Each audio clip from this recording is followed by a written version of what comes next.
The room smelled like sweat, ink, and ambition. A line of men wrapped around the block outside, each holding a check or a fistful of crumpled cash.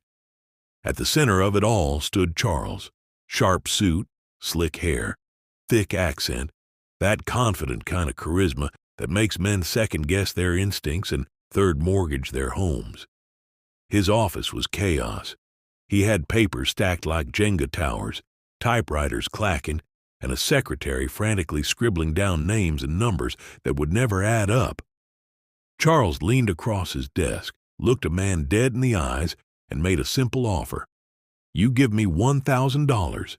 In 90 days, I give you $1,500. No risk." That man handed over the money like it was an offering to the gods. Charles didn't promise slow gains. He promised the American dream on steroids.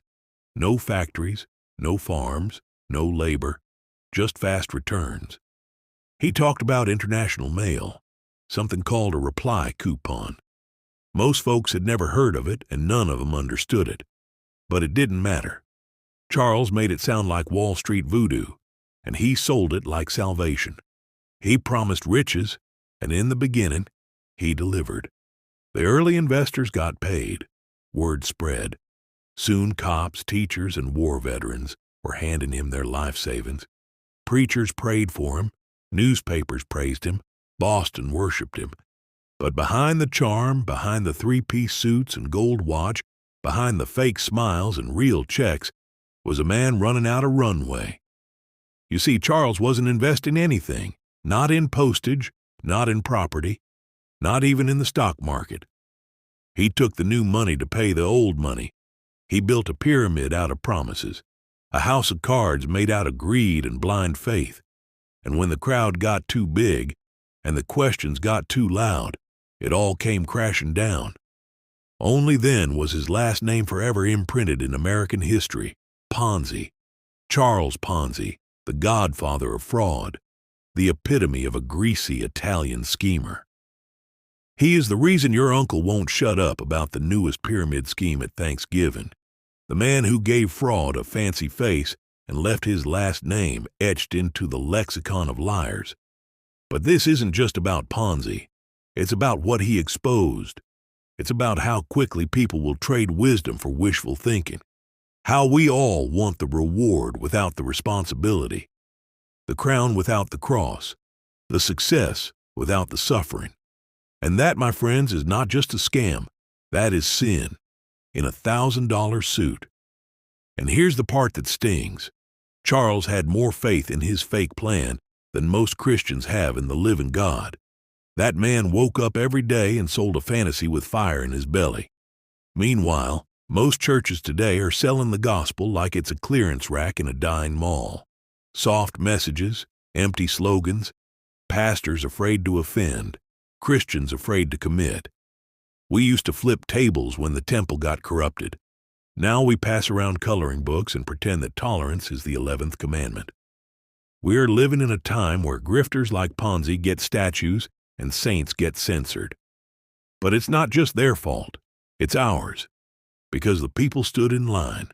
They gave him their money. They chose the fantasy. Just like we now choose comfort over conviction, clickbait over the Bible, likes over the Lord.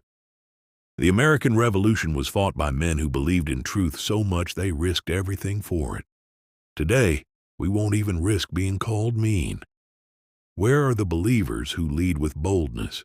Where are the men who disciple their families like it's their duty, not a hobby? Where are the pastors who preach the uncomfortable parts of Scripture without flinching?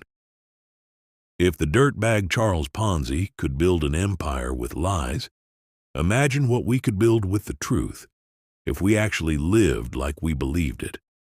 God doesn't bless shortcuts. He blesses sacrifice.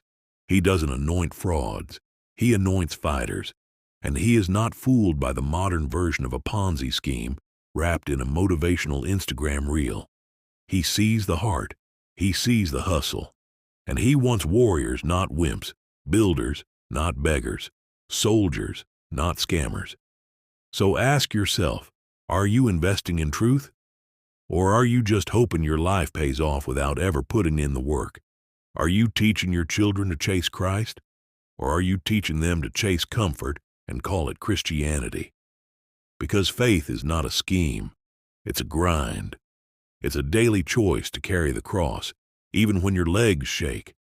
It's choosing discipline over dopamine, conviction over convenience, and truth over trends. And I end this with a plea to you all to always remember Jesus didn't tap out, and neither will we. Not for fake fortunes, not for false prophets, and not for a feel-good faith that folds under pressure. We build legacies, not lies. And unlike Ponzi, our name will stand for something real. And that, my friends, is your Monday morning motivation.